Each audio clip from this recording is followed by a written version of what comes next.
like, oh well, she gonna tell her uncle or whatever. That's Yeah. something different. Anything other than that. Yes. Yo, what's She going in on, college. Let y'all? the girl How y'all live. doing today, man? We are here live in the kitchen. Guess what? We have some special guests today. And listen, we are glad to see you guys. We're glad to be with you guys. Listen, I hope you had a great weekend because I know I did. It was relaxed. Oh man, very therapeutic. I had a great time just relaxing. And listen, I'm so glad this is the best time of the week for me. And I guess for Lady T, I don't know, you know what I'm saying? But listen, I'm glad to be here right now, guys. And listen, without a further ado, Lady T, tell them how your weekend was. Weekend was good, relaxing, no complaints, moving right on. Okay, all right, Rodney, how was your weekend? Terrible. I had the flu. I was in the bed the entire time, barely moving. But I'm happy to be here now. I'm so happy. I woke up this morning and was like, thank you, Jesus, because I can, be on here. I'm healthy, alive. Got to play with my son today. Yeah, it was good times. I like to hear that. Mel, how was your weekend? Oh, it was great, brother. It was full of work. Okay. Yeah, I'm self-employed too. I do accounting, tax, and business consulting. So I've been slammed with tax returns and all that other kind of fun stuff. All right. Look, we have Mrs. Miles. She's in the building, y'all. Listen, Mrs. Miles, she's getting her camera together. Mrs. Miles and Mel and Tiara, and of course Rodney, his special love. Listen, Tiara, how was your weekend? It was good. Filled with a bunch of family love. It was a good weekend. I got to see my uncle, spend time with granddad, so it was a good time. Okay, that's wonderful. Mrs. Miles, how was your weekend? It was a good weekend. The weather was great, so no complaints from me. I know that's real. All right, guys. Everybody sound like they're in good spirits. Hey, but listen, I know it's the middle of the day and it's 6:30, but listen, you know how we do up in here. Don't come down with that low energy. Let's get that energy up. Come on, bring that energy up. There you smiles. Lady T, let me see a smile. Let me see the white, pearly whites. There we go. All right, Mel. You looking so serious. Mel, you looking too serious. Rodney. I'm laughing at you. Let's go. Okay. I'm ready. There we go. That's what I'm talking about. Don't you got a show to do? Come on, let's go, man. Let's talk about this stuff. Listen, this is my comedian right here, y'all. He loves getting on my case, but it's all good. I love it. I love that energy. Come on now. All right. Listen, I do want to do some. I think I'll do it later because this is a good topic. Today's topic is brokenness. We all can relate to brokenness. We all can. Sometimes we have tough times dealing with brokenness, and it can overspill in your relationship, overspill in your life, work ethic, marriage. So as we begin to dive into this topic, sometimes it can be real tough to talk about. But we want to educate people on how to come out of brokenness, how to recover, and how to understand what it is, why you went through the brokenness, because it's something great that when you come out of it, you can look back into your life and you can understand, like, you know what, it made me a better person. It made me stronger. So as we begin to dive in this, I'm gonna let Tiara start us off. As you look at the topic, Tiara, what is the first thing that came to your mind? How did you, look at it, and what was the first thing that came to your mind? So the first thing that came to my mind was the word disconnect. So when I think of broken, I think you're disconnected from the whole piece. So I like to put myself into that and think like, okay, if I'm feeling disconnected, I don't feel full. I don't feel like my old self. So really disconnectedness to me is basically what brokenness is. Now, when you say disconnect, are you talking about relationships? Are you talking about family? What, like, can you elaborate on that a little bit for me? Yeah, I think it's in every aspect of life, right? So if you say you feel broken financially, you don't feel whole. If you feel broken in your relationship, you don't feel whole. If you're feeling broken spiritually, you don't feel whole. So you have to find whatever that foundation is for you, go back there and to really rebuild and rekindle what that wholeness feels like. So that's what that means to me. Okay. Mel, when you look at that, can you guys hear me? Yes, we can hear you. Yeah, when I think about the word brokenness, I think about it. I always try to think about it from an empowering perspective when people ask me words like that. And when I think of brokenness, I think of humility and humbling oneself. You follow. A lot of times we think of brokenness as you're beaten up, you're battered, you're bruised, you're abused. Not always. A lot of times, brokenness means it's like something that needs to happen in order to grow and develop. So that's what it makes me think of. Uh, Candy,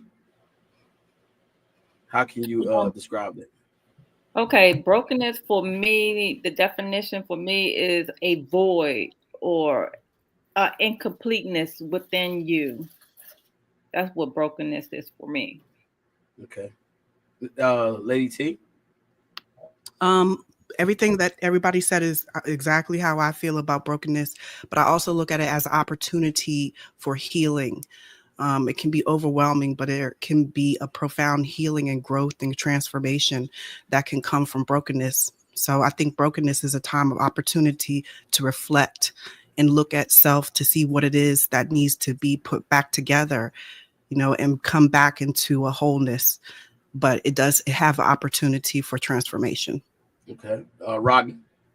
All right, so I got a little bit of a longer thing. When I think about brokenness, unfortunately, I grew up with a lot of addicts in my house. So I think about the fact that a lot of times when you build your structure and you build it incorrectly, the only way that you can really rebuild and redo things is you have to break it all down. In other words, like when you hear as an addict that until you hit that rock bottom, until you hit that point that everything is that all the things that you felt like you're doing that was actually wrong, you have to destroy it all. You have to destroy it all, and you have to build it with the right foundation.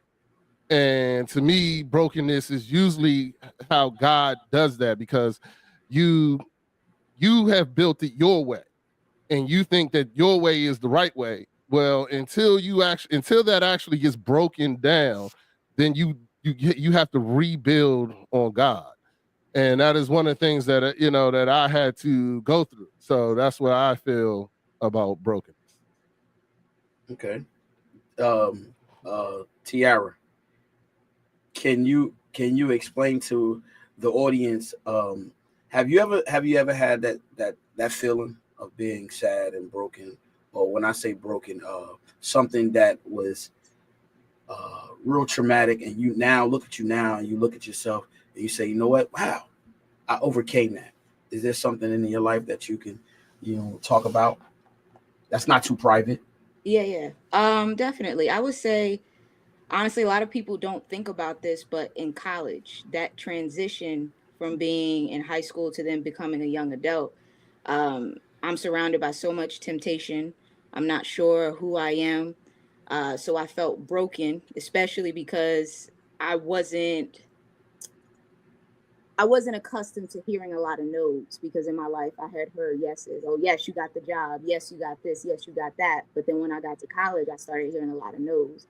And for me, that made me think, like, am I good enough? Am I supposed to be here? So I definitely felt in a time period of that transition of where I was like, I don't know where to go. All these temptations. I don't know who I am. I don't know who to look to. I don't want to talk to my parents about it because they're not going to understand. Family's not going to understand. So for me, what kind of brought me back to feeling whole or to not feel broken anymore was definitely my relationship with God. I had to go back to that foundation, what my family poured into me. So going to church on my own and seeking Him to kind of help me rebuild exactly who I am, and to build that confidence and to build that love for myself, I was able to come out of that state of being broken. That's so wonderful. Mel, what about yourself? I would say that one of the experiences I went through in my life, I don't know if anybody else has ever shared this, where, I know personally, I've gone through a season where I've lost everything in my life once before.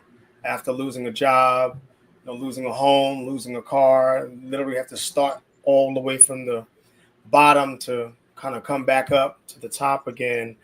That was a very humbling experience, definitely being a very functional man, being accustomed to doing and working and providing and taking care of things. That was almost like there were elements of that were very devastating to me. I didn't always outwardly show that because sometimes you still got to just get it done, got to produce, got to take care of business. You got a family to take care of. You got responsibilities and bills and things. So the brokenness that I feel that I experienced was actually life altering and life changing. I actually found out elements of myself that I didn't know existed. And I think that's always a good thing. I think we're not one-dimensional people, but we're most certainly evolving and growing and developing and maturing, and that should happen throughout one's life. But definitely, brokenness is necessary. It's a necessary part of life. No, we don't always like going through it. No, if you knew that you were going to go through a fire or go through a major life-threatening illness and things of that nature, you'd probably second guess that and probably tell God no. But the thing is that is actually what really makes who you really are, and it shows you what you're really made of. Lady T, how about yourself? Oh, yeah. I mean, everybody, every single person on earth will go through a time period of brokenness because we all have our own journey that we think that we know how to put together in life, and we're going to do it the way we want. And then we fall, and then that brokenness comes. And, that is humility time. That is time where you are able to take yourself to say, this is where I was. I have to be here, and you have to assess to find out what's next. But, you do have to come out of big ego. You do have to be humble. You do have to learn how to grow. There's something about it that brokenness can be repaired if done in the right way. So brokenness is a part of everybody's life. We as people are humans. We came here for an experience, and the experience is to learn and to grow and to mature. And only way to do that is to go out in the world, be about your business, and don't be afraid and make mistakes. You will fall, you will stumble, but get back up. Candy, what about yourself? Okay, let's see. Overcome brokenness or dilemmas? No, yeah, brokenness. I mean, look, hey, just let some people. I mean, let the audience know, not without being so deep and personal. Some of the trials and tribulations of your brokenness, how you overcame it. What brought you to the place you are today? I mean, just a small piece of it. Whatever you want to tell us, like. Okay, so I say, well, my trials and tribulations to get me to my journey is, growing up, my father died when I was a youth. I was like 14 years old. So that was a major brokenness for me. I experienced divorce. That was a major brokenness for me. So, I mean, just going through life. I mean, but we all overcame and we're here today. So how do you overcome it? Shoot, through prayer, through friends and family, venting to one another. I mean, and the biggest thing, having faith. I mean, because when you're in a I say it's the sinking place. But when you're in that place, you gotta have faith and you gotta stay prayed up, and you really have to talk to someone. I know when I talk to my family and friends, I mean, they give me different perspective and really help me look at things a different light.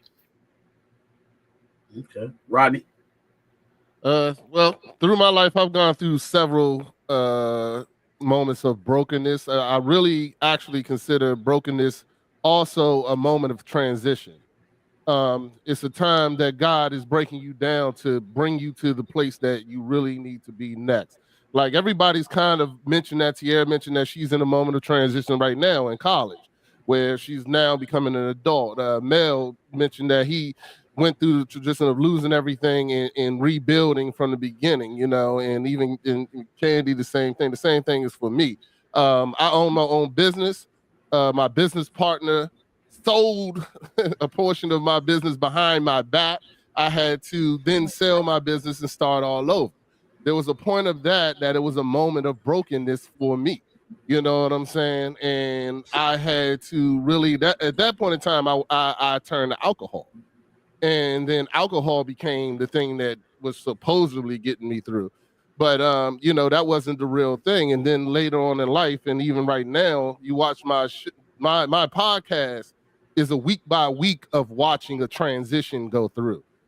Since I met you, Chef Dennis, and everything, you know, I've stopped drinking alcohol. I've stopped doing this. I've stopped doing that. I've changed the way I think. That's because right now I'm in a moment of rebuilding. I'm in a moment of rebuilding, and I want to make sure that I'm doing it the right way, and allowing God to show me which way to go. I'm sorry, am I? Y'all are hearing me? You broken up a little bit, or is that just my computer? Just you. That's just you. Oh, okay. Wi-Fi. I'm sorry. Yeah, but I mean, brokenness can be a bad thing if you let it. But I always feel like there's that moment of brokenness is when God is really going to take you where He wants you to go. If you allow Him to do it, if you don't try to control things and do it your way, you know what I'm saying? And that's where I am right now, even as we speak in this moment in life. So I'm not nearly as broken as I was back when I lost my business, because I know that God has me, and God got me through that. I know He's going to get me through this.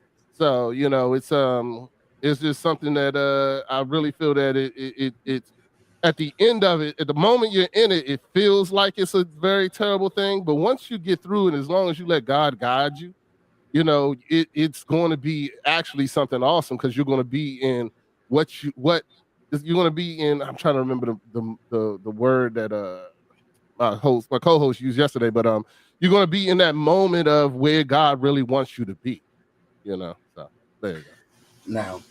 Now I didn't say anything, but as we dive into the brokenness for me, it's like this. You think about it. Sadness is part of brokenness. And sadness will put you in a place of depression, put you in a place where you put yourself down, you low self-esteem. But you know, how do we get out of those places, those dark places? And if it's nothing but God, and if you don't have a relationship with God, that's the place where you need to be. That's how you're going to grow. That's how you're going to overcome the obstacles of your life. And sometimes we don't see God sometimes. And that's where I think that's where the growth begins, because God wants to use everybody. He wants to use everybody. And so sometimes when we're in that dark place, we don't want to hear God's voice. And guess what? God allow us to go to certain things so we can grow. You know, it's not, we all six of us, right? Well, 7 of us, we all go something different. You know, and in that journey, it's different because you are different, and God wants you to grow and be the best version of yourself. And like myself, you know, I've been through divorce, right? And divorce have made me cultivate me into be a better person, a better loving person, a better communicator. You want to say something, Mel? Mel, you wanted to say something? No, I was just scratching my beard.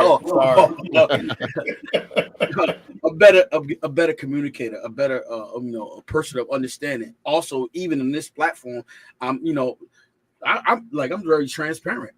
Always say, have an open mind, right? And I hear that. So I said, you know, I have to have an open mind.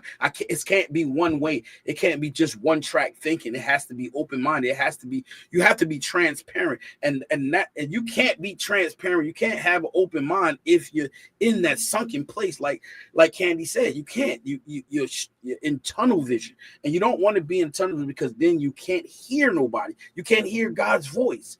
You can't hear the people who's trying to build you up and pour into your life. You just want to push everybody out, and that's where the brokenness starts. But that's where it keeps you. It keeps you down in the dark place where you can't hear nobody. And you know what? Drinking, alcohol, sex, all these things will keep you down in those places. And guess what? And I say this with true love. They're like, you have to come out of that. You have to come out of that dark place, and God will lead you out of that. And only if you touch his hand and allow him. And that's spiritual talk. I'm not talking about just natural. I'm just saying you got to allow God to bring you out, because guess what? In brokenness, it comes with strength. It comes with endurance. It comes with overcoming. It comes with outstanding, relationships. And that's where it starts. That's where it begins. And you have to learn how to do that. You have to learn how to navigate in your life. Like Lady T always say, everybody's journey is different, and you have to learn how to navigate in that. And when I was going through my divorce, I was in that place. I was drinking, getting drunk, going to the strip clubs, doing everything, just wilding out, because I lost myself. But what kept me rooted was my relationship with God, is my relationship that I had with my family, the family that's in my life now, the family that was in my life then. They were there, always trying to encourage me, always trying to talk to me and give me the insight and say, listen. And it wasn't always about God. It was about telling me the things that I need to hear, help me overcome the obstacle, overcome because that was one of the biggest things for me, was a divorce. All my whole life, I saw just marriage, family, whatever. I didn't see the dark side of that. Even if it wasn't perfect, I didn't see that. All I saw is family, married. That's all I knew. So, that's why I always talk about marriage, and I'm big about marriage. And I want, people to understand marriage is work. It's something that you have to be dedicated. You have to be focused, and you have to, surrender unto that person as well as to God. You got to give. You got to be submitted to that person. Submission to both, not just a man submission, no woman, no, both have to be truly committed. You know what I'm saying? So I'm big on those things. And I just want to, I say all that because that's how I overcame my brokenness. That's how I overcame the shadow of death, the shadow of the sin. You know what I'm saying? The dark side, because I was in a dark place. And that's, when I talk about brokenness, that's what I'm talking about. That black hole. Because when you're in that black hole, guess what? If you don't try to make your way out, you'll be stuck in it. But Chef Dennis. Yes, talk to me. When you was in the black, okay, I'm going to speak for myself because I don't want to use your narrative. But when you in that brokenness, you don't know you in that brokenness. You are just there. You don't know you broken. I don't. No, I don't. I didn't. That's what I said. I didn't know. But see, only I can speak about the brokenness when I overcame and I came out of that hole. And I looked down. I looked like, oh wow, I was there. You know what I'm saying? So now I'm speaking on the fact that I know I was there, because now what I look back at my life, wow, I know that I did all those things. Now I can speak from overcoming that being in that black hole, being in that dark place, because I overcame. If I never overcame, I would never, like you're right, I would never knew that I was in that sunken place, that black hole, the hole of destruction. Yeah, because I was just speaking for myself, because I didn't know. I mean, it takes some time where you do work and you transition. You don't know you in that actual place. You like, look, that statement is true. Hurt people do hurt people. And I just thought it was funny. I was like, oh, it won't be me. It won't be me. That's how I was moving. It won't be me. But you got to look back at right. It. I was, oh no, that wasn't right. Because that's not even my personality. And also, go ahead, Ronnie. Go ahead, Ronnie. No, I was agreeing with her. No, when you are there, you it's crazy because you don't know you're there, but you in some type of feeling, you still want other people to feel hurt because you're hurt. You want other people, or you give off that aura because either you're not complete inside, you're angry inside, you haven't resolved the things that are going on with yourself. You know what I'm saying? And a lot of people do that is because they haven't resolved something, they outlash on other people. Whatever the feelings are that they feel inside. If they're angry, then they want to make other people angry. If they're sad, then they want to make other people sad. If they're hurt, then they want to hurt other people. So no, I was just agreeing with you. That's all.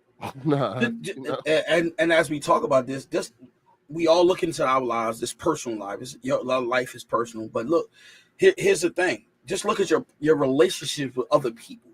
how your relationship is with other people. You know what I'm saying? Because that's key too. You got to look back into your life and see, can you communicate well?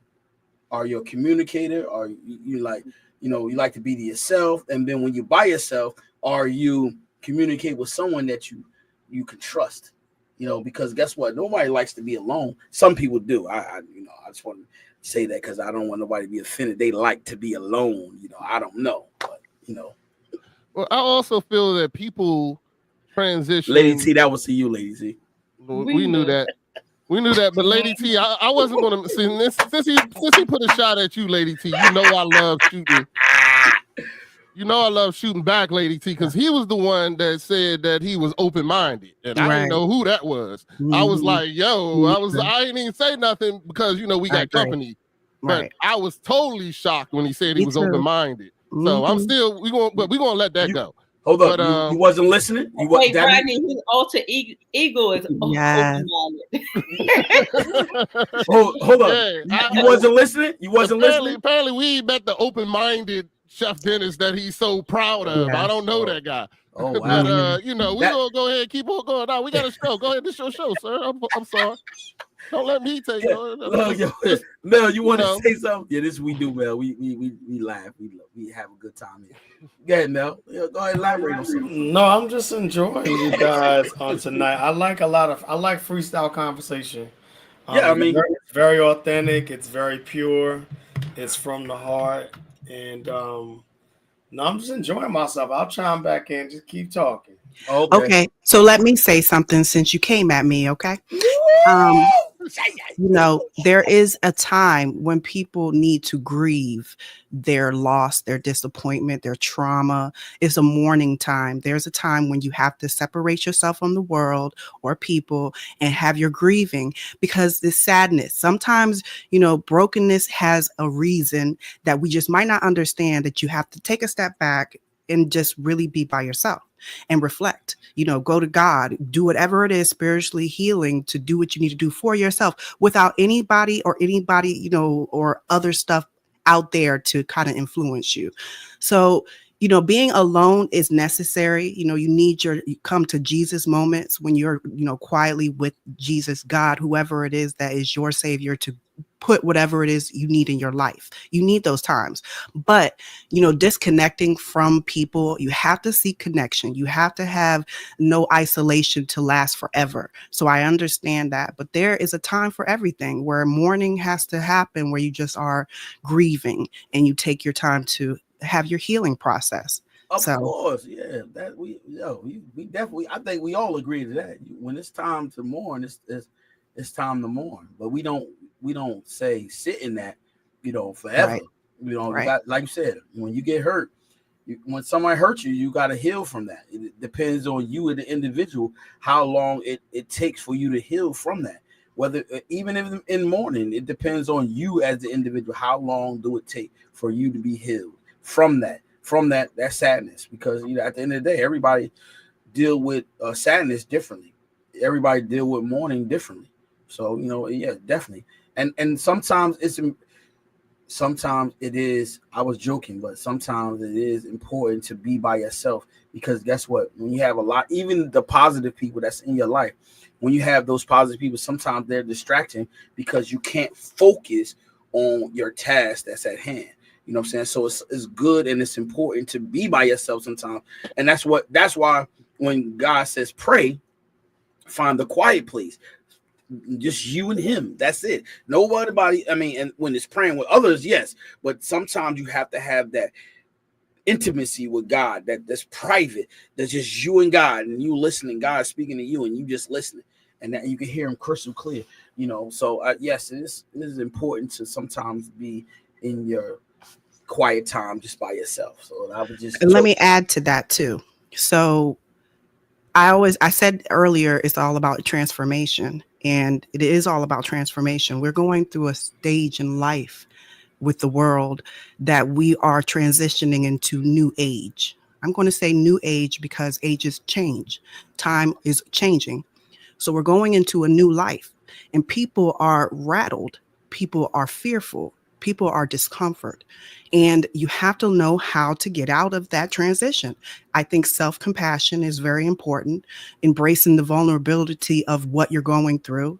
I mean, we need to allow ourselves to be honest with ourselves about what it is that we're going through, see our flaws and things that we need to change, and be about a business to make that, change, whatever it may be.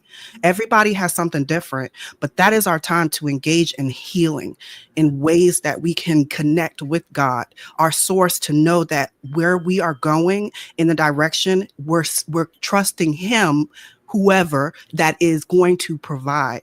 That we have to have some faith. There is so much brokenness in the world and confusion that people do not know how to connect with the higher source to heal themselves.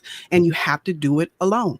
You will have to walk this path alone. You will die alone. You came in this world with yourself alone. You might have had a twin or whatever. Point is that you will have to be about your mind, and healing and transformation and brokenness is something that is a reflection time that people need to really embrace the vulnerability of themselves. And vulnerability is very hard for people that have big egos, people that are, all about themselves and don't know how to give to another, or really not compassionate, don't have any real mind to help another person or serve another person. So, I think that that's really important for us as people today in this world.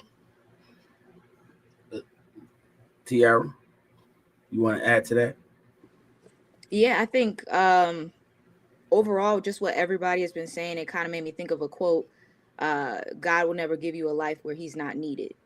So just thinking about that, and just thinking about when people feel that brokenness, and like Lady T said, you need to be able to sit in that, be vulnerable, give yourself compassion, because you have to have that connection with him and understand why you're going through it. And you might not understand at that time, but that is the time where you are going to find growth. That is that transition period. So sometimes you're going to have to go through something so that way you can come out, because he's not only going to bring you out, he's going to bring you through. So that's what each one of us have a different journey, a different walk. And we do have to really look back and look at our parents, grandparents. We all are different. And each one of us have a different journey. But I can tell you this, no matter what, this journey that we on right now, we're lined up with God want us to do right now. Sitting the six of us, seven of us, or the six of us, I'm sorry, us in here right now, we're lined up what is supposed to be for our lives. Each one of you, have something great that's going on in your life, and we're doing something to the world. They may come back and look at it, come back and see what they can take from it. So what we're trying to do is create an atmosphere, create a safe place where we can talk about things like this and not people be offended, but because of what we're talking about, because sometimes this can get real touchy with some people, because we're telling them about God and we're talking about how God can bring out. Some people don't understand what God can do for them because they don't believe in God. They don't want to believe in God. They don't want to believe that there is something higher than just living on this earth. They just think they can just do what they want, say what they want, and then no consequence, no repercussions, no nothing. And so we are presenting to the world that this is a place where we talk about things like this, and we want you to be encouraged, and we want to continue to encourage people, because there are a lot of people in the world, like Lady T said, that are broken. They're in this dark place of deception, manipulation, and that's where the trick of the enemy gets you down in that place, and it tells you things that may seem good, sounds good, but it's tricked your mind, manipulated your mind. We always talk, Lady T and myself, she always talks about manipulation, and that's where, if you're down in that place, that's where you could be manipulated. I'm talking about the brokenness. I'm not talking about the brokenness of sadness. I'm talking about the brokenness of a failed marriage, a failed relationship, a relationship with your brother, your sister. It always bothering. It's always pricking at you. These are the things that get you to that place of sadness, and that sadness can make you do something that you may regret, say something you may regret. And so we're trying to say, listen, come out of that. Come out of that feeling. You want people in your life that's going to pour into your life, not take from your life, add to your life. And when someone adds to your life, they add in prosperity, they add in joy, they add in happiness, they add in peace, they add in all those things to your life, not taking, because guess what? When the moment that they're saying something negative in your life, you know, they taking your time, they taking everything from you, they taking your mind from you. You know what I'm saying? And that's where the manipulation comes in, is your mind. And then once your mind is manipulated, then your heart is tainted. It's poison. You know what I'm saying? So, you know, you got to look at those type of things like that. In this world we live in, Lady T, right? Agree. Well, what I was going to say is also the real confusing part is once you get into that place of brokenness, you know, the devil wants you to stay there. He don't want you to get out of it. And as soon as you start going to God, that's when the temptations are going to come. That's when the things to confuse you or to really make you go down, or the attacks are going to happen, because God doesn't want you to come out of that broken. I'm not God, but the devil does not want you to come out of that brokenness. He wants you to stay there. And if you're in that brokenness and you doing the things like going to the bar every night, drinking, going to the strip club, this, that, and the other, then you good. You know what I'm saying? He happy. So he ain't messing with you. He ain't tempting you. But I found that when I'm coming out of the brokenness and I'm on the brink of where I'm really about to arrive to where God wants me to go, or the next step of my journey, that's when the devil attacks. That's when the temptation comes in. That's when all these other things start coming out of nowhere to distract me, to change my mind, to get me moving in a different direction. Instead of, if I'm going right, the devil wants to make sure that I turn and go left. You know what I'm saying? And it's difficult. You know, it is really difficult at that point, because the temptations are always the quick fix. You know what I'm saying? It's always the quick thing to make you just be distracted and go in a different, that quick satisfaction of being at the strip club and all the women want you, or you know, drinking to the bottle to the point that you don't even remember what the problem was in the first place. And to me, that becomes the real difficult part of coming out of brokenness, because if you're going in the right direction, the devil is going to do everything to try to make sure that you turn around and go back to where you were. Well, let me say this about that, Rodney. I think that we are very hard on ourselves. We need to have more self-compassion, because, you know, shame can come up if you allow the temptation to say, oh, I slipped up. You know, I didn't do it long enough. I messed up. You know, the shame can come. And, you know, I think that what we need to do is learn to have self-compassion enough that we are saying, give ourselves enough grace that we can make a mistake and get back up. Because little by little, you cannot leap far if you never practice. You have to practice daily on whatever it is that you are trying to conquer in life. Temptations are there to make you stronger. Temptations are there to keep you on your toes, to know how to maneuver whatever the situation is. You have to know how to do it the right way, and you will have different routes that will come. But having self-compassion to say, you know what? I didn't do it great this time, but I'm going to do it better next time. I'm going to pay attention next time to how it could be, you know, or you could say something that could just be like, I gave myself a little, you know, break on it, but a compassionate self to say that you are worthy enough to have grace and compassion on the mistake that you made, and you're going to do better. That's what I think we need to learn how to do when we deal with temptations, because temptations are going to come, and you're not always going to, you know, check the mark and say, I passed that. I get that, but a lot of times you think the temptation is the great idea. You know what I'm saying? Right. So it's not temptation comes with self-control. No, because that's the key to it. It's control, self-control, because guess what? The flesh will tempt you. The mind, because so that's why it's your walk. And that's where you're tested at. So you have to watch your walk, how you walk in life. Those are the things that the enemy trick you, because you say temptation is self-control, because guess what? I'll tell you, I had a problem with back in the day watching pornography. Why? Because I lived a life going out, having this desire and this want. So guess what? I was tempted because of those desires that I had. But now I'm not tempted. I'm not, because I got a wife, because guess what? I know that can alter my mind, alter my thinking. So guess what? I can't be tempted that way because now I have self-control.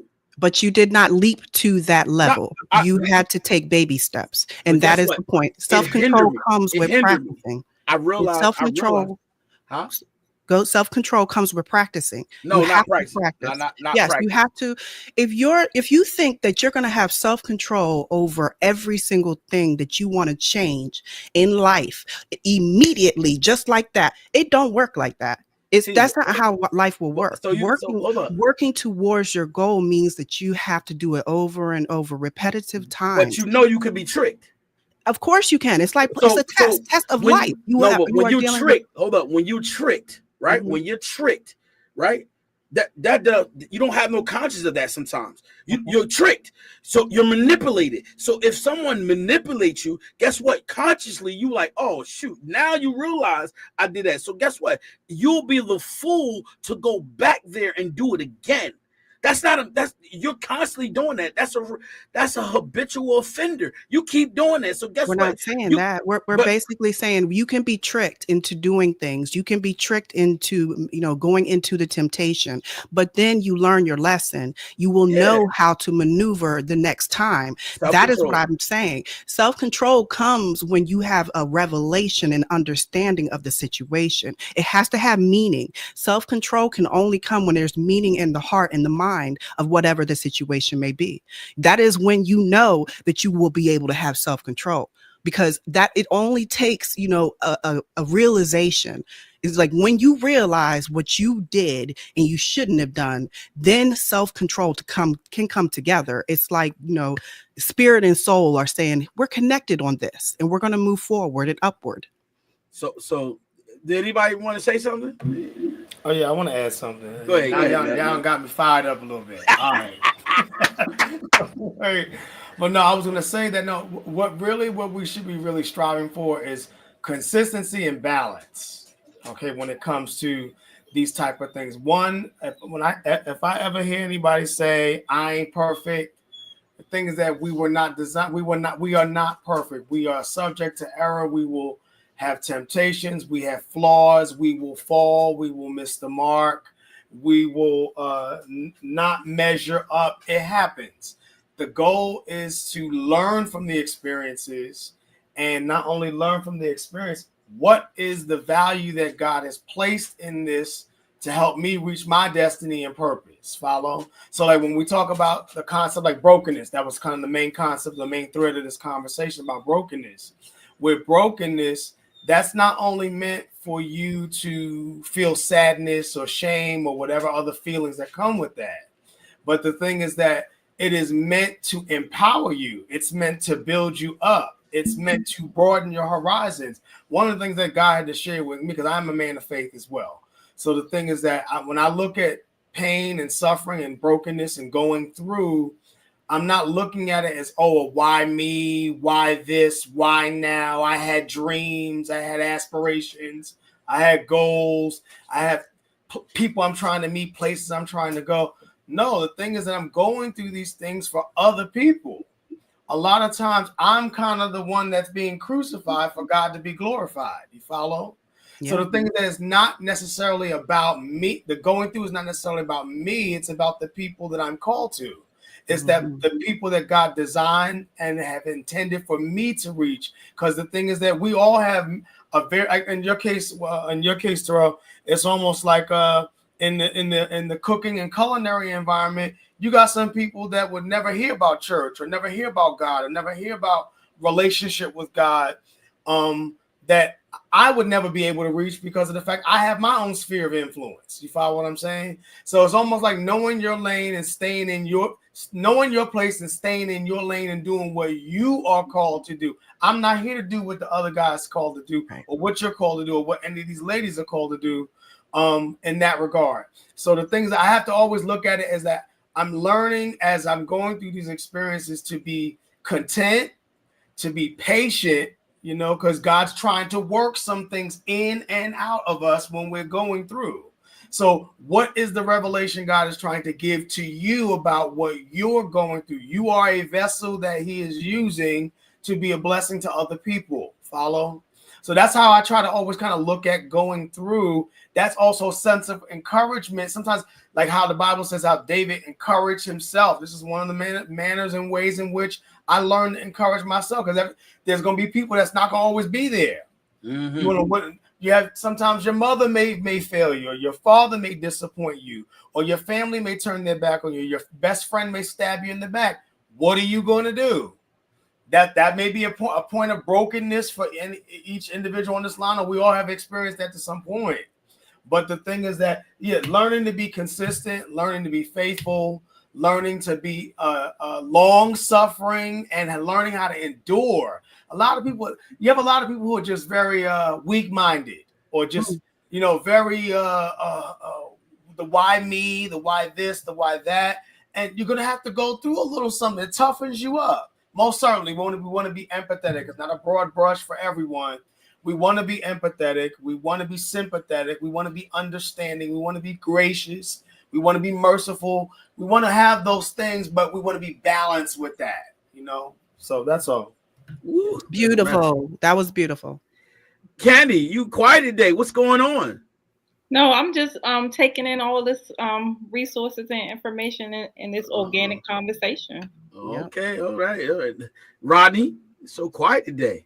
I ain't saying. I mean, we got a lot of people here, so I'm giving. I want everybody to put in what they got to say. I do feel that you and Lady T were both making the same point, just two different directions.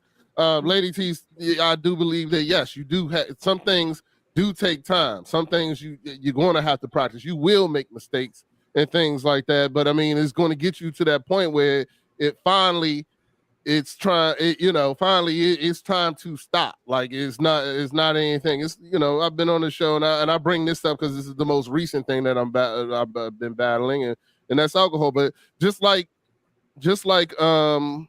when I shared that with y'all on the show that I was no longer drinking, the next day, what did I send you, Chef Dennis? Somebody poured a more big bottle. Yeah. The very next day, I wake up in the morning. The very next day after I say it in here, I got a bottle of tequila sitting at my front door in the bag. You know what I'm saying? And it's nothing. Surprise.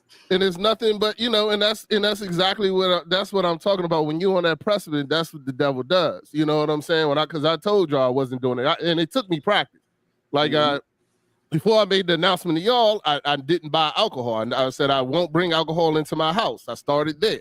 Then it was just drinking out with my friends. You know what I'm saying? And things like that. But then I just got to the point, like, why am I tiptoeing with this? You know what I'm saying? Why am I doing this? I'm done. Like it's where God's been leading me for a long time. It's the whole thing I've been dealing with for a long time. I'm done with it. And then you get done with it. But so I believe that both of y'all were making, the same point, but sometimes you just got to cut it off. You know what I'm saying? Like whatever it is, sometimes you can't practice it. You know what I'm saying? And if your issue is going to the strip club and messing with the wrong type of people, you mess around too many times. Now you got a baby. You know what I'm saying? So sometimes you just got to cut it off. So I mean, I just feel like both of y'all were making the same point, but for me personally, I just feel like I said, I feel like it's a moment of transition. I feel that most people are transitioning throughout their age anyway. So there becomes a point where everybody, like, you're not doing the same thing. Like, for instance, Tierra, she's not going to be doing the same stuff in college that she was doing in high school. You know what I'm saying? Once she gets out of college and graduates and gets into her career and starts doing her career, you're not going to be doing the same thing you was doing in college. You know what I'm saying? Me as a 45-year-old man, I'm not doing the same crap I was doing as a 20-year-old. So there's always going to be transition in your life. And sometimes you got to go through things to really get to the real purpose that you are here for. You know what I'm saying? And that's where I am right now in my life is I'm trying to figure out what my purpose is. Why, because I believe, this is only what I believe, and I'm not telling anybody else to believe this, but I believe that everybody here on earth is here for a purpose. There's a reason that God has you here. And you go through these things to get you prepared for that reason, for that purpose, for whatever that thing is. And I'm ready for my purpose now. It took me all the mistakes I made throughout the years, and now I'm ready to walk in my purpose. I'm ready to be there when God calls me to do what I need to do. And guess what? I had to go through a lot to get there. You know what I'm saying? I had to go through a lot to get there, and that's the reason why now I have the faith that I do, that I'm open. I'm like, here I am, God, wherever you want me to go, I'm ready to go. You know what I'm saying? I'm ready to go, and I'm working. I want to start working towards that purpose. So that's just something I'm sharing. So, there you go, Chef. Say it again, Candy. No, that was great. But I do have a question. What steps did you guys took to get out of your brokenness? Because I know I had to do a lot of self-assessment for myself, to look within and say, hey, what did I do wrong? Go ahead, Rodney. I'll tell you, for me personally, the best thing I ever did was have a Christian counselor and a Christian, and I mean, the things that we broke down, and the things, let me tell you something, learning about your flaws is so empowering, because once you know yourself, then you can't be tricked anymore. You know what I'm saying? Because the devil used those flaws to trick you. In my opinion, so I'm just going to tell you, for me, I talk about this all the time on my show, okay? I have abandonment issues. Like you, Candy, my father died when I was 11 years old, okay? I saw him that morning. I talked to him that morning. An hour later, they came and picked me up from school and told me that my father was dead. And I was like, what? And I couldn't believe it. Until the age of 18, I still thought he was coming back. You know what I'm saying? I was like, he's going to come see me. I started playing football because my dad liked football. I started doing all these things that my dad liked, because I was like, look, if I do these things, then my dad will come and see me. He'll come and watch me play. You know what I'm saying? And this is just a childish mind. That insecurity of abandonment was ruining my, and then also I started drinking at a young age too. So that was my coping mechanism, was alcohol. So to start with that, coping mechanism, alcohol, abandonment issues. But abandonment issues played such a bad thing in my marriage. Even though I'm still married, I have a beautiful wife. I've been married for 26 years. But I didn't realize that every time my wife went out of town, I would start a fight with her. I would in a nasty fight, say whatever I had to say. And then as soon as she went out of town, I'd hit the bar and drink myself until I blacked out, because I didn't want to cope with the fact that she was gone. And that was all something that had to deal with my childhood. And the greatest thing was when my therapist broke that down to me and explained to me, he was like, you have abandonment issues. This is why when your wife goes, you argue. This is why you feel the way you feel. This is why the things. And once I got that knowledge, and don't get me wrong, and I'm going to tell you this too, I still struggle with it, even with the knowledge, because I thought I was good. And the last time that I had my drunk binge was because my wife went out of town. My wife went out of town, and I thought I was okay. Went and hung out with my friend. Next thing you know, I'm blacked out on the floor, throwing up. You know what I'm saying? And I woke up the next day and said, I'm done. I can't live this life anymore. You know what I'm saying? That was my rock bottom. So it's all about getting, in my opinion, having somebody there and really self-evaluating yourself. You know what I'm saying? Self-evaluating all the things, and why did you do this? Why did you respond the way you did? And once you get that power, once you get that knowledge, it is very empowering. So that is how I got through. Thanks for sharing. Can I add something to that? Thank you for bringing that question up, Candy. I know it was about 2 or 3 things for me that got me out of that place where out of suffering all that loss and things of that nature. Was that one, it really forced me into a real relationship with God, not church going, not just saying religious things or saying the right thing, but a true relationship with the Lord where you literally can bare your soul before him and really be honest with yourself. If you going through should really bring the truth of your life to the surface. Follow.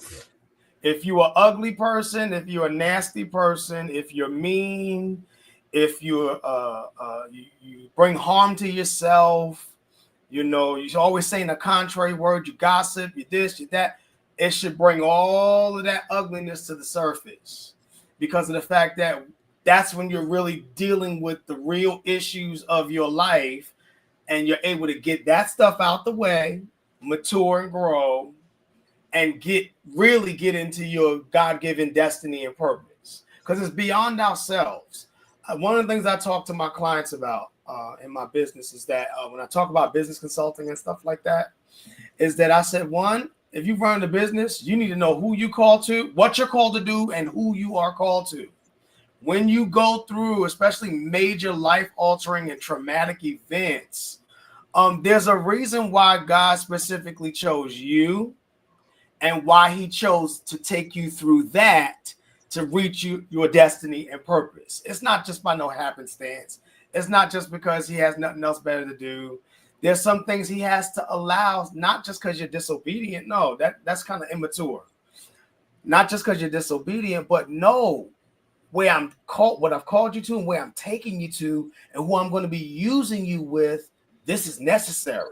So we got to go through some of these different things, you know. Yeah, there's some ups. Yeah, there's some downs. But the thing is that it all works together for our good, you know, even if it's a lesson learned.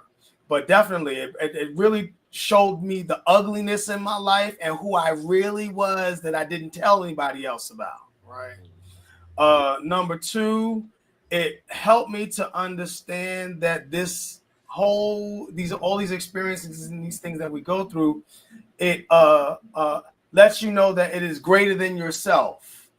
The point of the suffering and the point of the going through is to, one, glorify God, two, be a blessing to other people. You don't know what your story and what your testimony for others will do for other people.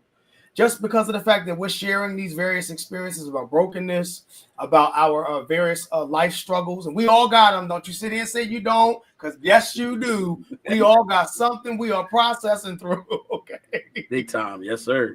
So the thing is that, yeah, most certainly it's the human experience, but where are you in God through that experience, and how can this be a blessing to other people? That's really gives me the framework and the understanding that no, it's not just about me. And then three, I'm big on accountability, and I'm big on being honest with oneself. I did find out about myself going through this experience that one, now that I look back, and a lot of times when we say hindsight is 20/20, when I look back, I now see why this happened this way. No, I didn't like it, but it had to happen this way, and I wouldn't trade it for the world, because if I didn't go through that, you wouldn't be seeing the product that you see here now. I'm not sitting in the crazy house. I'm not in the jailhouse. I'm not at the courthouse. I'm not in the graveyard. I'm here to testify that I'm still here. I'm stronger, I'm wiser, and I'm better. Follow? So, yeah, that was all. Thank you. Mm-hmm. Tiara? Yeah, for me, how I got out of that brokenness is I'm a person that does like to be isolated for a minute so I can reflect, because there is a lot that goes on through life and there's a lot of distractions. And I think that when I took that time to myself and really sat down, I also needed like a physical manifestation of exactly what I was feeling. So I journaled. Um, and the journal doesn't have to be, oh, today I walked. It doesn't have to talk about what you did in that day, but sometimes it's like, I'm feeling sad today. What is going on? I don't know. And once I see it on paper, because I'm a visual person, when I see it on paper, I'm like, okay, Tiara, this is what you did wrong. Why would you take that situation that way? You should try this way. Kind of how Mr. Melsan had said, accountability. I'm very big on accountability. I think that once you see exactly what part you play, because everybody plays a part in how a situation turns out. Once you know exactly what part you played, you can then better yourself.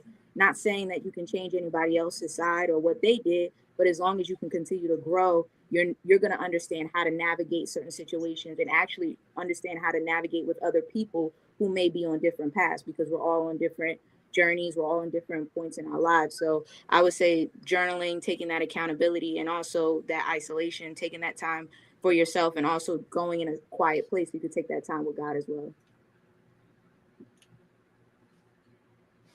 Beautiful. Beautiful. What about you, Lady? What was the question? How did you overcome? Okay. Forgiveness was first. I had to forgive myself. I had to forgive others. So forgiveness was my first one. It was very hard because, really kind of learning how to forgive somebody that did you wrong, or you did, something wrong. You have to forgive yourself. It's a process. And it means that you're really kind of freeing yourself from the emotional weight, which is the weight of heaviness, which can be a burden, which, can be something that's not really good for you. But to get above that, once you get past the forgive part of whatever the situation is, you then want to release and let go of everything that's no longer serving you, and then set boundaries. And then, when you have the boundaries, you replace the old ways with new ways. So it was like, for me, I have gone through the forgiveness process like all the time. That's like something that we have to do regularly, because we're saying a lot of things that might offend somebody, or we shouldn't have said, or we did something that we shouldn't have done. So the point is that forgiveness is something we have to do all the time. But when you're really broken, to forgive the whole situation and know that there was a reason for you to go through that, and that is for a higher perspective and a higher enlightenment for your life, it takes time. So forgiveness was something very strong for me, but I think that it helped because it allowed me to open up to, God completely. When you are forgiving yourself and forgiving others, God is hearing you, knowing that you are truly trying to see the better part of where you could be in your life. Because we all make mistakes. Our mistakes need to be recognized through forgiveness. We are to forgive our brother 7 times, 77 times. So I think that's what it is, something like that. And we don't do that often. We don't do that at all, really. Sometimes we don't even forgive once in a day. So forgiveness is very important, because if we are able to let go of the pain of what we were going through, it's like our next step is letting go and releasing and allowing healing to come. But everybody else, everything they said, I completely agree with. I'm so on board with everything that everybody else. But forgiveness was something I have to do regularly. I do want to say forgiveness was extremely hard for me. And that was, you are right. I forgot about that part, but it was hard. But yes, forgiving yourself, and I mean that I struggled with that very much at one point in time. Yeah. So anyway. Chef Dennis. But listen, mine's a little different. I gotta say this because Lady T, here we go. She always here we go. she always give me, so I gotta do some disclaimers. Yeah, here we go. Yeah. Wait, we gonna point it out. So go ahead. What's this gonna be? My thing was my parents. I was raised in a good home. My parents, grandparents. So I had a great foundation. My foundation was strictly about God. So I was in church all the time. But my parents was too strict. So, I wilded out. As soon as I got free, I was one of them wild out. So, but I say all that to say this, is that what kept me out of that dark space, that space that I was in my life, was the relationship that I had with God. At a young age, I used to be in church shouting and doing all this crazy stuff and just getting the Holy Spirit, thinking that was, church, right? But as I got older, I got a closer relationship with him. And I realized, it's important to have that. So here I am today, able to tell people about having a relationship because, of the foundation that I was, my parents, my grandparents, my family, was all rooted in church and in Christ.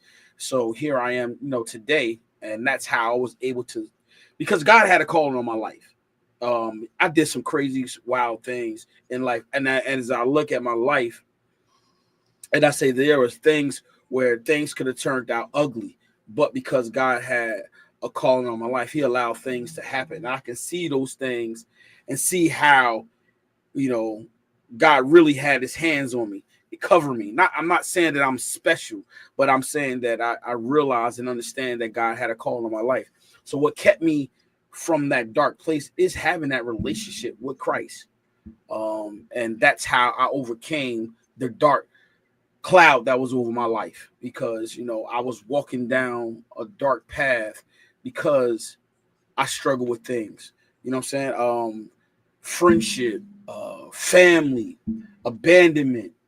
I really didn't have too much about abandonment, but the friendship, like I couldn't hold on to friends because of, I'm being serious. I can see that now. Now I understand it, because of the calling on my life and because of those friends that I did and was connected to, they were going down a dark path. So God pulled them away from me. So my relationship with them didn't stay firm. It wasn't a strong connection. It was a connection, but God pulled them away. And then it's like they went on in their life. I went on my life doing what I was doing.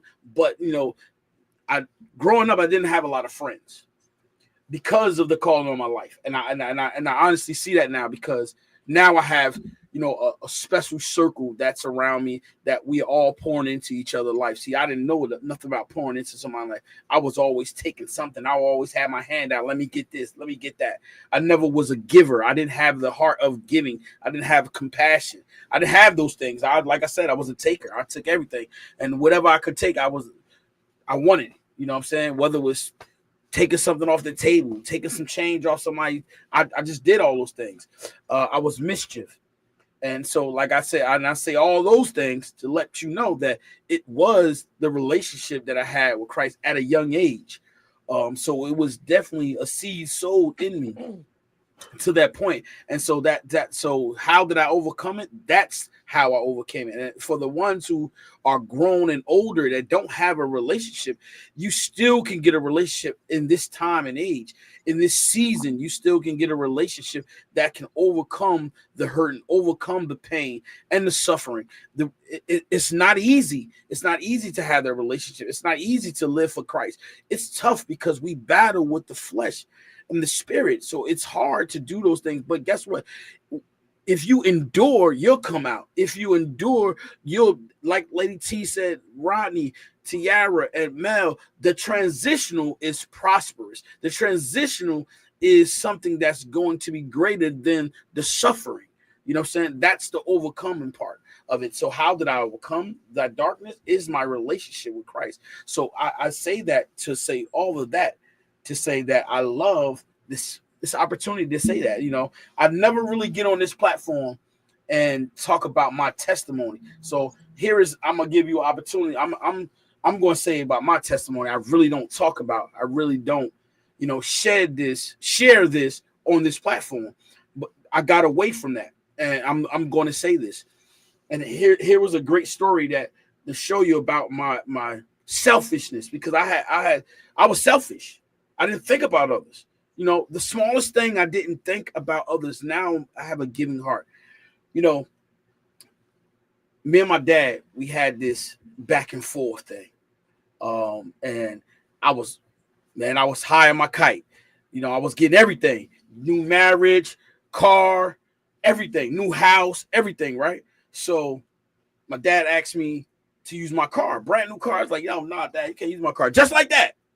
No, let me think about it now. I say, yo, you can't use my car. Boom. 2 days later, I get into a car accident. And this is why I'm talking about my relationship with Christ. Now, I was maybe 20, I want to say 26. Fall asleep behind the wheel. I'm up. Now, I cannot breathe. I got my hand on my chest. Though I lift my hands, all 5 fingers off my chest. When I lift the 5th finger off my chest, I was able to breathe. There was nothing else that has happened to me. The only thing I had was a gash.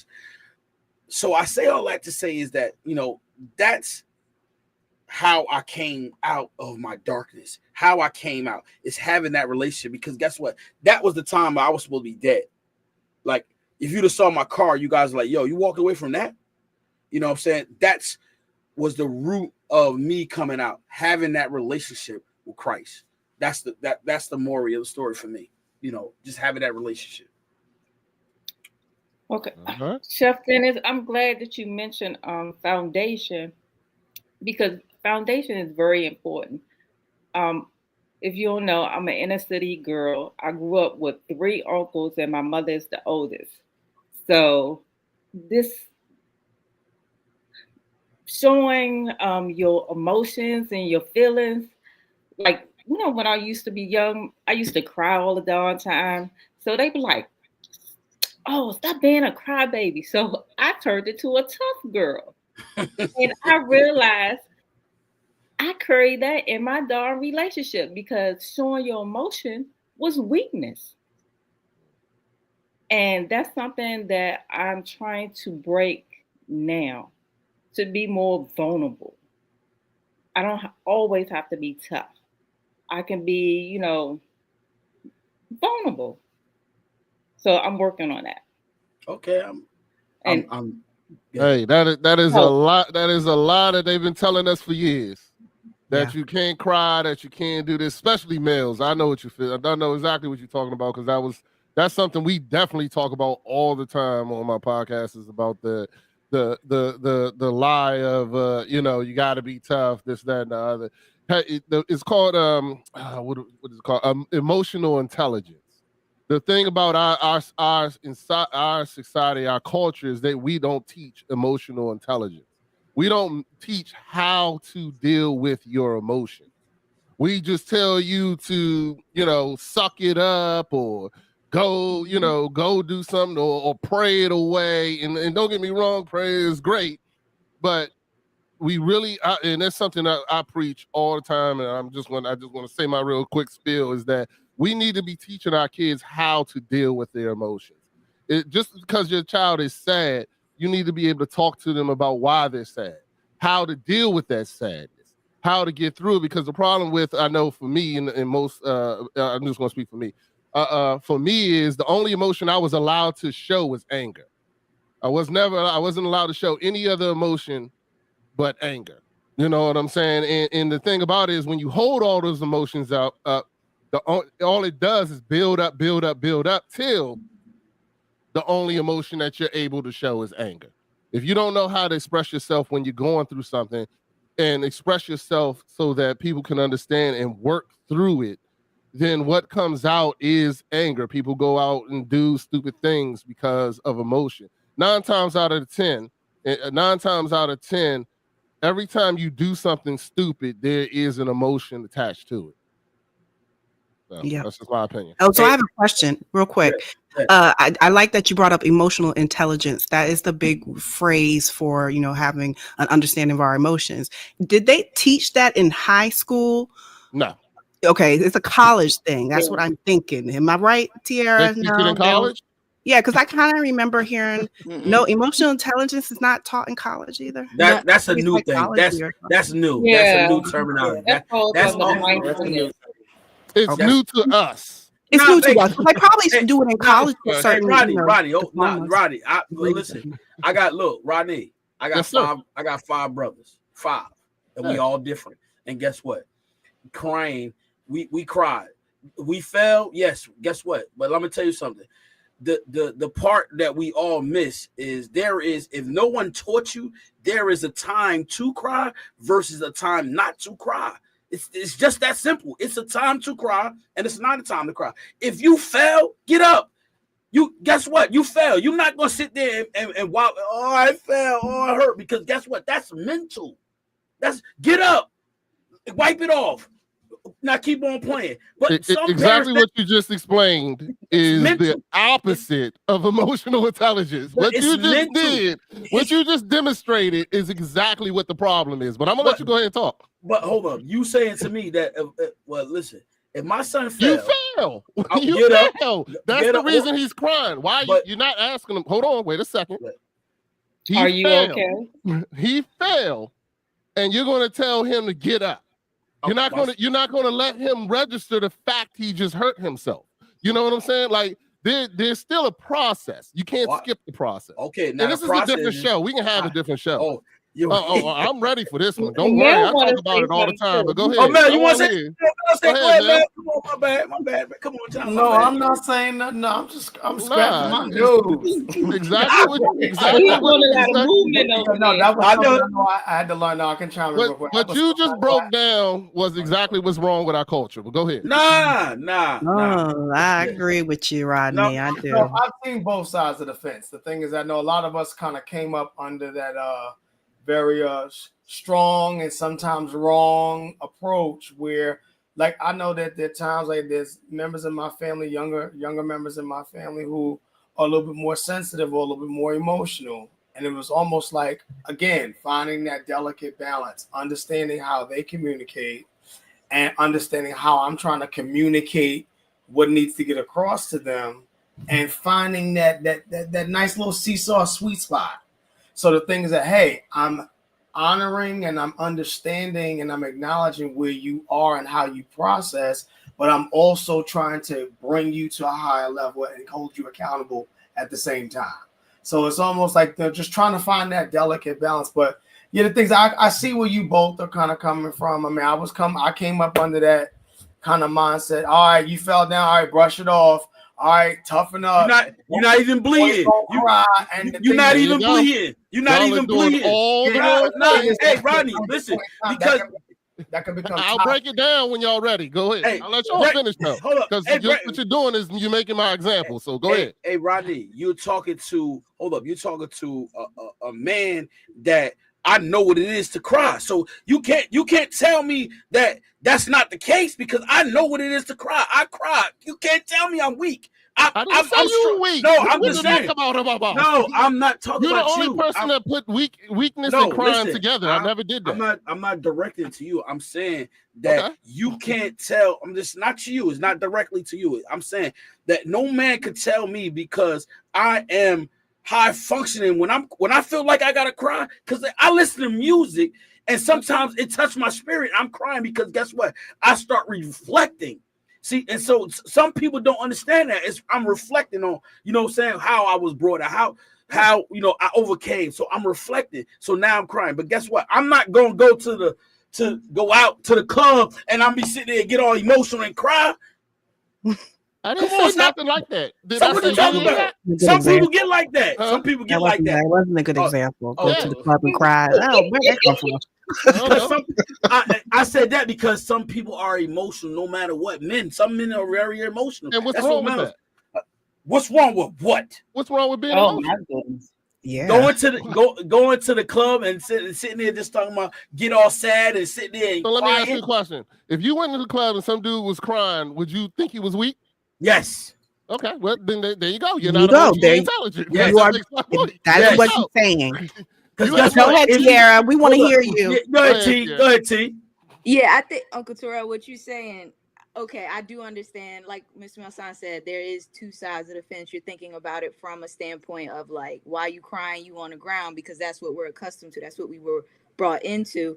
However, emotional intelligence is just identifying that emotions can be a weakness, is a strength. It's not just a weakness to some people.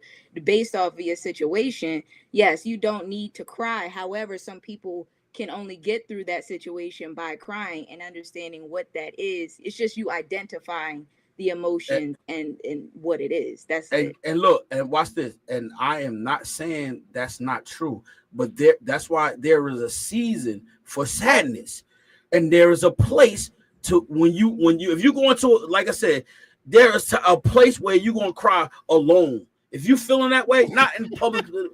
Why you laughing? Not in the public. Why does it have to be alone? Why does it have to be alone? No. I lost my wife. Huh? Right? Okay, You ain't. okay. Let me break y'all up. Crying can be anger. It's therapeutic. No, it can be anger. Some people, look, I know one person, if they start crying, everybody need to run.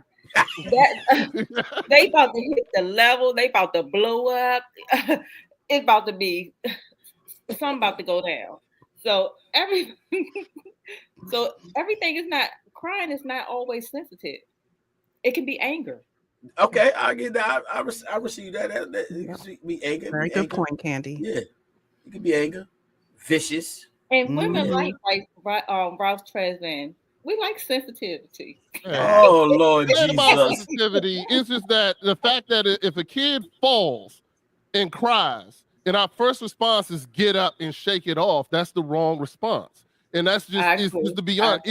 First of all, you're talking to a child, Right. a child that has just hurt themselves. Now, if you do it correctly, if that child falls again, he won't cry because he'll understand that he failed and that my leg is okay. Look, there's no blood. You have the discussion. He'll be able, if you teach the child right, they'll be able to process the whole thing themselves. But you can't expect a child to process what happened to them without training, without learning. And if we never teach our children how to process it, then guess what? They'll still be an adult and they're going to go off of what you told them. So now when a kid falls and actually hurts themselves or whatever the case may be, they're not telling anybody. They're not No, you know what happens? I don't feel good. I'm not going to the doctor because I was told to suck it up. You know what I'm saying? I'm having a heart attack. I'm not calling nobody. I'm gonna walk it off. You know what I'm saying? It's certain those things that are if you ingrain the wrong way to handle something into somebody as a child, when it becomes adult, that's still going to affect them then. You know what? I'm hurt and I'm not going to tell my wife. I'm not going to talk to her. I'm not going to be vulnerable to her because I've been taught that when I'm hurt, to do what? Be quiet. To go in the corner, to go in my room until I'm better. You know what I'm saying? None of these things are positive ways to deal with your emotions. And if you teach them that as a child, when they become an adult, they're still going to do the same thing. They're still going to do the same thing, and it's going to be more serious actions. They're going to hold it in, and then that's when you get the dude that goes to work and punches somebody in the face just because they said something smart to him or something like that. All that stuff lasts. So you have to teach a person how to deal with that emotion the correct way.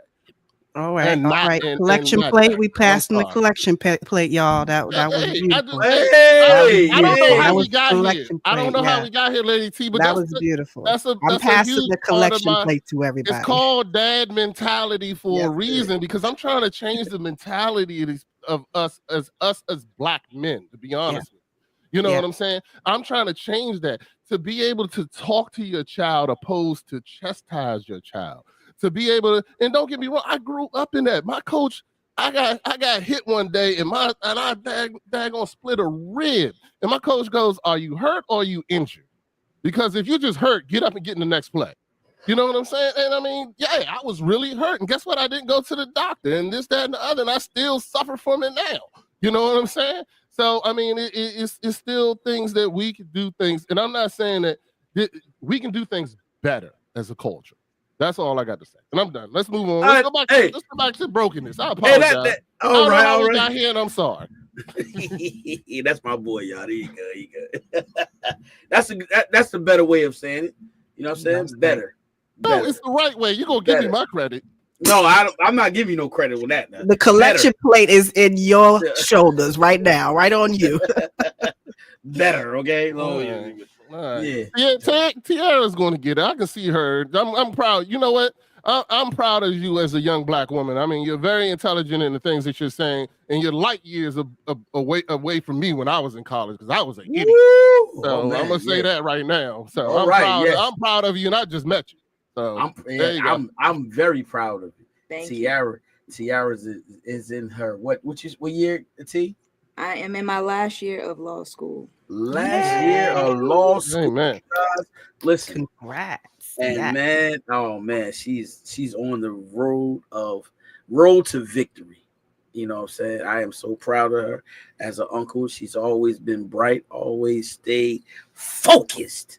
Keep the eye on the prize. She has stayed focused, and I've been there ever since she's been a little baby, and I'm so glad to see her grow and just, she not even, man. I don't even know what kind. I don't think you had much to do with her greatness because your opinion, she would have been doing something else with your opinions. But anyway, I'm sorry. Hey, well, you got me riled up, hey, man. Well, since you said that, everybody, listen, everybody gonna tell you. I'm big on protecting, so you better raise up out of here with all that. Just saying. Yeah, I'm just saying too. She ain't get her smartness from your side. Oh well, hey, watch out now, watch out. I said it. I'll answer you in the comments. Listen. I will leave you all alone, man. Come on, man. Go back to what we was talking about. You got to end it on a good point. Let's go. Yeah. Well, listen, it was a pleasure, to have Mel and Tiara and Mrs. Candy on here again as well. It's just always it's fun. It's great conversation. I'm glad to have you guys. And spread the word. I'm on. Me and Lady T are on Tuesdays and Wednesdays, 6:30 Eastern time. This is Spread the Word. Listen, we always have a great conversation. I'm excited to say that I have a new guest tomorrow. It's going to be exciting. Lady T, get your thinking cap ready because I need you to get some questions out for this guest for tomorrow. And Ronnie, you as well. I'll send you guys some ideas. Get your thinking cap ready. And this month, we full, guys. We full. Seriously. Like, I've been really putting in that work. But it's not, like I said, it's not about me. I love to have Rodney on as well. Love that Lady T brings a great dynamic to the show. She don't even know. I got to learn. I got to teach her how to go to the comments because somebody made a comment to you. They want to big you up. I'm being honest. You know what I'm saying? They actually said they love hearing from you. So it was great. I don't know if it was a guy. I don't know, but it's definitely is always Rodney get job on. I ain't say nothing. I heard that. But no, be careful, Lady T. Y'all like my big brothers. I swear, y'all really do act like it. But be careful. Word. It's like I said, it's truly an honor to have you guys here to be a part of this because it's great. It's great. It's food for the soul, for the mind. We always try to change the perspective, the hearts of many, and we want to be encouraging to the world. The ones that have ears, let them hear. The ones that have eyes, let them see. And so we say that, because that's what we want. This message will get to the people that it needs to. It has grown tremendously. I have met a lot of people just doing this. Outside of it, I have also gathered some new friends. Rodney, his wife, his family, Santa, and her family. Listen, it's just great to be able to do that. And I will encourage you to find the right people to be a part of your life. It has to be like private and personal. You know what I'm saying? Because sometimes we can't trust everybody. And me and Candy, we always talk about loyalty. Loyalty is big. You got to be able to find people that you can actually trust and know that you can trust them. So, it was an honor to have you guys here. So we're going to close up shop, and Lady T and Rodney, I'll see you guys tomorrow. I'll thank you again, Mel, Tiara, and Candy for coming. You're always welcome. You have anything you want to talk about and we want to put it on the stage and talk about it, listen, this is the place. We do it every week. Consistency is everything. We're very transparent and we're all positive, nothing negative, as you can see. So, guys, I love you. I will see you guys next time. Peace. All right. Take care now. All right.